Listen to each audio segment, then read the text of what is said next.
जय हिंद दोस्तों, एक बार फिर से स्वागत है आपके अपने YouTube चैनल आर्मी एग्जाम में। तो जैसा कि आप सभी लोग को पता है कि हमारे YouTube चैनल के माध्यम से आप सभी लोग को Indian army GD, tradesman, clerk, technical सभी प्रकार के ओरिजिनल क्वेश्चन पेपर सॉल्व करवाए जाते हैं। तो उसी सिलसिले में एक बार फिर से आप सभी लोग के लेके हाजिर हो चुके हैं आर्मी अग्निवीर जीडी का एकदम ओरिजिनल क्वेश्चन पेपर। देखिए, आपके एग्जाम को मात्र केवल 16-15 दिन रह गए हैं, क्योंकि आपका जो एग्जाम होने वाला है वो 15 जनवरी को कंडक्ट होने वाला है। ठीक, तो एक चीज जो आपसे अभी तक मिस हुआ है उसको आप सभी लोग पूरा कर सकते हो इस वीडियो के माध्यम से। देखिए, आप सभी लोग को अग्निवीर का एकदम ओरिजिनल क्वेश्चन पेपर नहीं मिला होगा, लेकिन इस वीडियो के बीच में आपको बता दिया जाएगा कि आपको अग्निवीर का ओरिजिनल क्वेश्चन पेपर कैसे मिले। देखिए, उससे पहले आपको अग्निवीर का ही पेपर सॉल्व करवाएंगे, तो आपको सभी आंसर राइट कमेंट बॉक्स में फटाक फटाक से लिखना होगा। और दूसरा काम आपको ये करना होगा कि आपको बताना होगा कि आपको अगली वीडियो किस पे चाहिए, यानी कि जीडी पे चाहिए या फिर ट्रेडमैन पे चाहिए। ठीक, तो चलिए क्वेश्चन पेपर को शुरू करते हैं, जानते हैं पेपर कहाँ का है, कब हुआ था, कितना कट ऑफ गया था। ठीक है, सारी जानकारी आपको देंगे इस वीडियो में। तो एक लाइक वीडियो को अपनी तरफ से कर दीजिए और चैनल को जरूर सब्सक्राइब करके रख लीजिएगा, ताकि अगली वीडियो आपसे मिस ना हो पाए। ठीक, तो देखिए, ओरिजिनल क्वेश्चन पेपर जो है वो है आरओ यानी हेडक्वार्टर बेंगलोर का, और अग्निवीर जीडी आप सभी लोगों को ऊपर दिख ही रहा होगा। 100 नंबर का टोटल पेपर था, 35 नंबर लाने थे, और जो इसका टाइम ड्यूरेशन था वो 60 मिनट का था। ठीक है, और जो इसका कट ऑफ जाएगा वो 170 से प्लस जाएगा, क्योंकि इस बार सेंटर में वैकेंसी बहुत कम है और मात्र 16 दिन बचे हुए हैं गिन चुन के आपके पास। ठीक, तो जो भी बच्चों के पास नहीं है पेपर, वो लेके वीडियो के बीच में से अपनी 100% तैयारी कर लेना। यदि तुम्हारा लड़ जाता है सेट, तो आसानी से तुम्हारा 30 से लेके 40 नंबर का काम हो जाएगा। ठीक है, देखो पहला क्वेश्चन शुरू होता है सामान्य ज्ञान से। क्वेश्चन क्या है, देखो क्वेश्चन ध्यान से पढ़ेंगे। ठीक है, कि विश्व का पहला देश जहां पे औद्योगिक क्रांति की शुरुआत हुई थी, यानी कि विश्व का वो पहला देश कौन सा है जहां पे औद्योगिक क्रांति की शुरुआत हुई थी। ऑप्शन सुनिए, ब्रिटेन है, जर्मनी है, अमेरिका है या फिर फ्रांस है। ठीक है, तो आप सभी लोग को कुछ सेकंड का टाइम दिया जाएगा राइट आंसर देने के लिए। फटाक से सभी लोग कमेंट बॉक्स में राइट आंसर पिक कर दे। ठीक है, चलिए, तो देखिए जो इसका राइट आंसर बनेगा वो क्या बनेगा, ऑप्शन नंबर डी बनेगा, यानी कि फ्रांस बनेगा। और यही मान लीजिए पूछ दिया रहता कि किस सन में शुरुआत हुई थी, तो इसका जो सन होगा वो क्या होगा, 1750 ईस्वी में औद्योगिक क्रांति की शुरुआत हुई थी फ्रांस में। कब, 1750 ईस्वी में। ठीक है ना। चलो अगला क्वेश्चन देखिए। क्वेश्चन क्या है अगला, कि गवर्नर बनने के लिए न्यूनतम आयु होती है, यानी कि किसी को गवर्नर बनने के लिए न्यूनतम आयु कितनी होनी चाहिए। ठीक है, गवर्नर का तात्पर्य तुम राज्यपाल से समझ सकते हो। ठीक, तो ऑप्शन सुनिए, 25 है, 35 है, 30 है और 38 है। ठीक है, तो राइट आंसर जो बच्चा दे रहा होगा ऑप्शन नंबर बी को, हालांकि बहुत सारे बच्चों का राइट आंसर आ चुका है, वेरी गुड। उनका जवाब क्या है, 100% करेक्ट है। ठीक है, अगला क्वेश्चन देखिए। क्वेश्चन क्या है कि किसी भी देश की दुनिया की पहली प्रधानमंत्री का नाम बताइए। ठीक है, यानी पूछा है कि विश्व में जो सबसे पहली प्रधानमंत्री बनी थी उसका नाम क्या था। तो यहाँ पे 4 ऑप्शन आपको दिख रहे होंगे, एक ऑप्शन राइट है। फटाक से आप सभी लोग को राइट आंसर देना है। देखिए, यहाँ पे जो भी बच्चा क्लिक कर रहा है ऑप्शन नंबर सी को, एकदम शाबाश, आपका राइट आंसर है। देखिए, जो नाम है उनका नाम है श्रीमती श्री माऊ भंडार नाइक है, और ये कहाँ की पहली प्रधानमंत्री थी, ये पूरी दुनिया की पहली प्रधानमंत्री थी। और ये किस देश की थी, तो ये श्रीलंका की थी। कहाँ की थी, तो ये श्रीलंका देश की थी। ठीक है, चलिए अभी हम लोग अगला क्वेश्चन देखेंगे कि अगला क्वेश्चन क्या है हमारा। अगला क्वेश्चन है कि जय जवान जय किसान का नारा किसने दिया था, है ना। जय जवान जय किसान का नारा किसने दिया था, आप सभी लोग को इसका राइट आंसर लिखना होगा कमेंट बॉक्स में फटाक से। ठीक है, तो जो भी बच्चे राइट आंसर दिखेंगे उनके वीडियो को मैं हार्ट दे दूंगा। ठीक, चलो अगला क्वेश्चन देखिए। अगला क्वेश्चन क्या है कि कौन सा शहर, ठीक है, वास्तुकार एडविन लुटियन द्वारा डिजाइन किया गया था, यानी कि कौन सा शहर है जो एडविन लुटियन द्वारा डिजाइन किया गया है। ठीक है, ऑप्शन सुनिए, कलकत्ता है, मद्रास है, मुंबई है या फिर नई दिल्ली है। ठीक, तो यहाँ पे जो राइट आंसर दे रहा होगा बच्चा ऑप्शन नंबर डी को, सर नई दिल्ली को, उसका जवाब क्या है, 100% क्या है, करेक्ट है। ठीक है, चलिए अपना अगला क्वेश्चन देखते हैं। क्वेश्चन क्या है अगला, कि देखिए फ्लाइंग, ठीक है, फ्लाई शटर, ठीक, शटर किस में इस्तेमाल किया जाता है ना। फ्लाइट शटर किस में इस्तेमाल किया जाता है, ऑप्शन सुनिए, बुनाई के कार्य के लिए, बुनने के लिए, सुखाने के लिए या फिर सफाई करने के लिए। ठीक, तो इसका जो राइट आंसर बनेगा वो क्या बनेगा, ऑप्शन नंबर, ठीक है, ए बनेगा, यानी कि बुनाई के कार्यों के लिए। किसके लिए, बुनाई के कार्य के लिए। ठीक है, ऑप्शन नंबर ए। ठीक, बुनाई के कार्य के लिए। देखो ये एक प्रकार से ना यांत्रिक उपकरण है। ठीक है, यांत्रिक उपकरण है ये एक प्रकार से।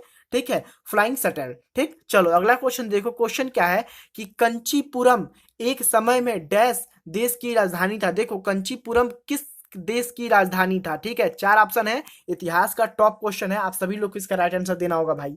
ठीक है, तो जो भी बच्चा दे रहा होगा, किसको राइट आंसर फटाक से बताओ? पल्लवों को। किसको? पल्लवों को। उसका जवाब क्या है? 100% करेक्ट होगा, यानी ऑप्शन नंबर ए। ठीक है, पल्लवों की राजधानी थी क्या? कंचीपुरम। ठीक, जो इस समय कहाँ पड़ता है? तो कर्नाटक में पड़ता है। कहाँ पड़ता है? तो कर्नाटक में पड़ता है। ठीक है, अगला क्वेश्चन देखेंगे। अगला क्वेश्चन क्या है कि भारत का पहला माइक्रो जंगल किस राज्य में है? देखो, माइक्रो मतलब होता है छोटा, एकदम छोटा जंगल किस राज्य में है? माइक्रो जंगल किस राज्य में है? ऑप्शन सुनो, पंजाब है, छत्तीसगढ़ है, हिमाचल प्रदेश है, उड़ीसा है। देखो भाई लोग, ये करंट अफेयर का क्वेश्चन है, फटाक से सभी लोग राइट आंसर दीजिए। जो भी बच्चा दे रहा होगा ऑप्शन नंबर बी यानी छत्तीसगढ़ को, उसका जवाब क्या है? 100% करेक्ट है। देखो, थोड़ी सी जानकारी ले लो, करंट अफेयर का क्वेश्चन है तो बता देता हूं। ये जो माइक्रो जंगल बनाया गया है छत्तीसगढ़ में, ये रायपुर में बनाया गया है। कहाँ पे बनाया गया है? रायपुर में बनाया गया है। ठीक, और ये भीड़ भाड़ के इलाकों में, जो जैसे भीड़ भाड़ बहुत सारे इलाके हैं, ठीक है, वहां के लोगों को शुद्ध हवा प्रदान करने के लिए ये माइक्रो जंगल का निर्माण किया गया था। ये टोटल 19 एकड़ में बनाया गया है। ठीक है, पेस मेकर डैश से संबंधित है। देखो, पेस मेकर किस चीज से संबंधित है? आप सभी लोग को राइट आंसर पता होगा। ठीक है, प्रीवियस ईयर के क्वेश्चन यही लाभ है। देखो, ये क्वेश्चन लड़ गया ना, यहाँ पे इंपॉर्टेंट क्वेश्चन लड़ गया। ठीक है, अग्निवीर में उठा के पूछ दिया पीस मेकर किस चीज से संबंधित, तो सभी लोग फटाक से राइट आंसर बता दो कि पीस मेकर सर इस चीज से संबंधित है। ऑप्शन सुन लो, मस्तिष्क से, हृदय से, गुर्दा से या फिर कान से। ठीक है, तो सभी लोग फटाक से बताओ कि पीस मेकर किस चीज से संबंधित है। चलो, तो अपना अगला क्वेश्चन देखते हैं। अगला क्वेश्चन भी काफी ज्यादा शानदार है। क्वेश्चन क्या है कि प्राचीन भारत में मगध राज्य की राजधानी डैश थी, है ना? प्राचीन भारत में मगध राज्य की राजधानी कौन सी थी? ऑप्शन सुनिए, वैशाली थी, पाटलिपुत्र थी, राजगीर थी या फिर बनारसी थी। ठीक है, यानी बनारस था। ठीक है, तो राइट आंसर कौन सा होगा? फटाक से आप सभी लोग को बताना है कि sir right answer option number C होगा, यानी कि राजगीर। देखिए, जिस भी बच्चे ने राइट आंसर दिया है राजगीर को, बहुत बढ़िया, आप एकदम 1 नंबर की तैयारी कर रहे हो। ठीक है, चलो अगला क्वेश्चन देखो। क्वेश्चन है कि किस देश ने दूर विकृत बोधित, ठीक है, VRSS-2, ठीक है ना, सैटेलाइट वेनेजुएला के लिए, ठीक है, सैटेलाइट परीक्षण केंद्र यानी गोबी रेगिस्तान से लॉन्च किया है? ऑप्शन क्या है? इंडिया है, चीन है, जापान है या फिर सिंगापुर है? देखो, राइट आंसर होगा ऑप्शन नंबर बी। ये थोड़ा सा क्वेश्चन करंट अफेयर का है। ठीक है, बता देते हैं, राइट आंसर होगा क्या? Option number B. ठीक है, चीन ने लॉन्च किया है। कौन सा? ये रिमोट सेंसर सैटेलाइट है। ठीक है, ठीक, VRSS-2 नाम याद रखिएगा, VRSS-2 इसको लॉन्च किया है किसने? चाइना ने। चलो अगला क्वेश्चन देखो। अगला क्वेश्चन कौन सा है कि कौन सा राज्य समुद्र सीमा से नहीं लगता है? यानी कौन सा राज्य है जो समुद्री सीमा से नहीं लगता है? देखिए, पहला ऑप्शन पे है तमिलनाडु, हरियाणा, उड़ीसा, आंध्र प्रदेश। तो ये तीनों राज्य है ना, तमिलनाडु, उड़ीसा, आंध्र प्रदेश, ये तीनों राज्य समुद्री सीमा से लगते हैं। तो राइट आंसर क्या होगा? ऑप्शन नंबर बी हो जाएगा। क्या हो जाएगा right answer? Option number B. देखो, ये एकदम आसान क्वेश्चन था, ये मैप का क्वेश्चन था। ठीक है ना, मैप का यानी मानचित्र का ये क्वेश्चन था। ठीक, देखो बाबू, अभी आप लोग को बता देते हैं कि आपको किस प्रकार से ओरिजिनल क्वेश्चन पेपर मिलेंगे। देखिए, यहाँ पे लिखा हुआ आ रहा है ना कि आपको 40 original question paper, 50 model paper और 1200 वन लाइनर जीके जीएस का दिया जाएगा, जिसमें अग्निवीर का जो एग्जाम हुआ है ना, जैसे मैंगलोर सेंटर पे, ठीक है, अमृतसर पे, लेस डाउन पे और भी एक आध दो सेंटर पे हुआ है, वो सभी आपको ओरिजिनल क्वेश्चन पेपर दिए जाएंगे। साथ में आपको 40 और प्रीवियस ईयर के पेपर दिए जाएंगे, 50 मॉडल पेपर और 1200 वन लाइनर जीके जीएस का। ये ऑल इंडिया सेंटर का पेपर होगा। ठीक है ना, जैसे दानापुर हो गया, कटिहार हो गया, गया हो गया, बनारस हो गया, लखनऊ हो गया, बरेली हो गया, जलंधर हो गया, ठीक, जितने भी आ रहे हो, फिरोजपुर हो गया। ठीक, तो ये सभी एआरओ के आपको ओरिजिनल क्वेश्चन पेपर दिए जाएंगे प्रीवियस ईयर के। तो जिन भी बच्चे को लेने की इच्छा है, नीचे नंबर आ रहा होगा व्हाट्सएप का, वहां पे आपको मैसेज करना है, अपना नाम बताना है, अपना ट्रेड बताना है और आपका फिजिकल में कितना नंबर है वो बता देना है। उसके बाद आपको सारे तरीके से प्रोसेस समझा दिया जाएगा कि आपको किस प्रकार से मिलेगा। देखिए, ये सभी ओरिजिनल क्वेश्चन पेपर के लिए आपको एक छोटी सी फीस भी पे करनी होगी।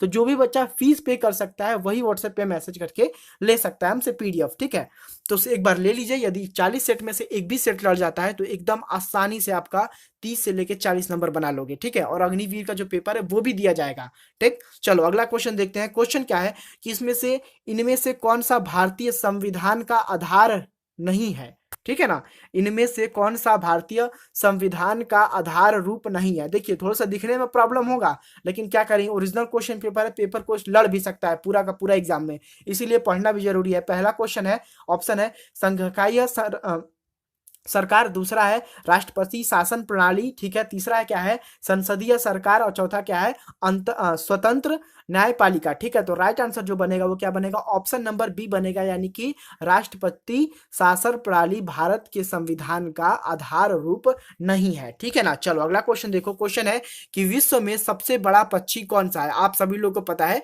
कि विश्व में सबसे बड़ा पक्षी कौन सा है, फटाक से आपको राइट आंसर बताना होगा। देखो अगला क्वेश्चन है कि भारत और पाकिस्तान के मध्य, ठीक है ना,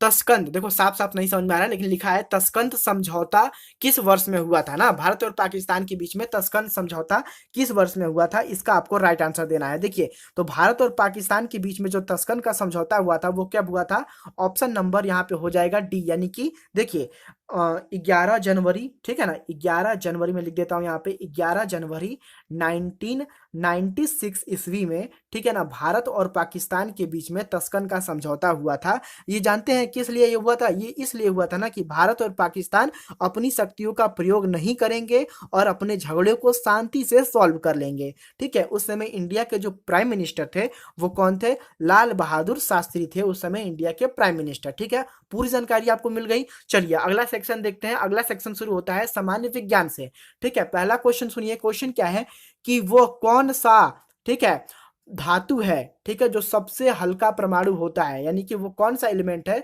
जिसके परमाणु सबसे हल्के होते हैं। ऑप्शन सुनो, ऑक्सीजन है, कार्बन है, हाइड्रोजन है, या फिर कॉपर है, ठीक। तो यहाँ पे जो भी बच्चा दे रहा होगा सर राइट आंसर होगा ऑप्शन नंबर सी, उसका जवाब क्या है 100% करेक्ट है। एकदम फटाक से सभी लोग राइट आंसर लिख देना। अगला क्वेश्चन है हमारा कि हवाई जहाज को उड़ान भरने के लिए कौन सा सिद्धांत कार्य करता है। देखिए ये क्वेश्चन आपने अपनी जिंदगी में कभी ना कभी एक बार जरूर पढ़ा होगा कि हवाई जहाज उड़ने के लिए पीछे कौन सा सिद्धांत काम करता है। तो इसका जो राइट आंसर होगा वो क्या होगा, ऑप्शन नंबर बी होगा, यानी कि बर्नौली का सिद्धांत यहाँ पे काम करता है हवाई जहाज को उड़ान भराने के लिए, ठीक है। चलो अगला क्वेश्चन देखते हैं। अगला क्वेश्चन क्या है कि निम्नलिखित में से, ठीक है ना, निम्नलिखित में से लंबाई का एसआई मात्रक क्या है, यानी कि एसआई यूनिट ऑफ लेंथ क्या है। देखो यहाँ पे दिया है वॉट, यहाँ पे दिया है सेल्सियस, यहाँ पे दिया है माइक्रोन, लेकिन यहाँ पे कोई भी इसका राइट आंसर नहीं होगा, इसीलिए ऑप्शन नंबर ए हो जाएगा, नॉन ऑफ दीज। यदि आपको सही में जानना है कि एसआई यूनिट क्या होता है लेंथ का, तो देखो लेंथ का जो एसआई यूनिट होता है वो जानते हो क्या होता है, वो मीटर होता है, ठीक है। लेंथ का एसआई यूनिट क्या होता है, मीटर होता है, ठीक। चलो अगला क्वेश्चन देखते हैं। अगला क्वेश्चन क्या है कि यदि खाली स्थान नहीं हो तो कंप्यूटर बूट नहीं हो सकता, ठीक है ना। बूट मतलब एक प्रकार से समझ जाओ कि रीस्टार्ट, ठीक है। कंप्यूटर बूट करना या फिर फोन बूट करना एक प्रकार से रीस्टार्ट ही हुआ, ठीक है। तो इन कंप्यूटर में कौन सी ऐसी चीज नहीं होगी कि कंप्यूटर रीस्टार्ट नहीं होगा, उसमें लोडर नहीं होगा, ठीक है, उसमें ऑपरेटिंग सिस्टम नहीं होगा, ठीक है। तो इसका जो राइट आंसर बनेगा वो क्या बनेगा, ऑप्शन नंबर डी बनेगा, यानी कि ऑपरेटिंग सिस्टम यदि कंप्यूटर में नहीं है तो आपका कंप्यूटर क्या बूट नहीं हो सकता है। देखिए दोस्तों अभी हमको केवल इतने ही पेपर मिल पाए हैं ओरिजिनल, ठीक है। अभी हमको हैंड राइटिंग नोट्स में पड़े हुए हैं, ठीक, तो उसकी वीडियो हम लोग कल अपलोड कर देंगे। लेकिन आपको एक जरूरी काम करना है कि आपको बताना है कि आपको नेक्स्ट वीडियो किस पे चाहिए, टीडीएन पे चाहिए या फिर जीडी पे चाहिए, क्योंकि एग्जाम को मात्र 16 दिन बचे हैं और हम चाहते हैं कि आप में से लगभग सभी बच्चों का सिलेक्शन हो जाए इस बार, ठीक। क्योंकि सुनने में आ रहा है कि ऑनलाइन एग्जाम होने वाली है, फिर तो बहुत ज़्यादा प्रॉब्लम हो जाएगी। तो सभी बच्चे प्लीज़ एक बार ओरिजिनल क्वेश्चन पेपर लेके पढ़ लो, यदि सेट लड़ जाता है तो आप सभी लोग का काम एकदम आसानी से बन जाएगा, ठीक है। तो जैसी आपकी इच्छा हो वैसी कमेंट बॉक्स में लिख दीजिएगा कि यस सर हमें जीडी के चाहिए या फिर टीडीएन की अगली वीडियो चाहिए, आपको मिल जाएगी, ठीक। तो जय हिंद दोस्तों, I really appreciate your time.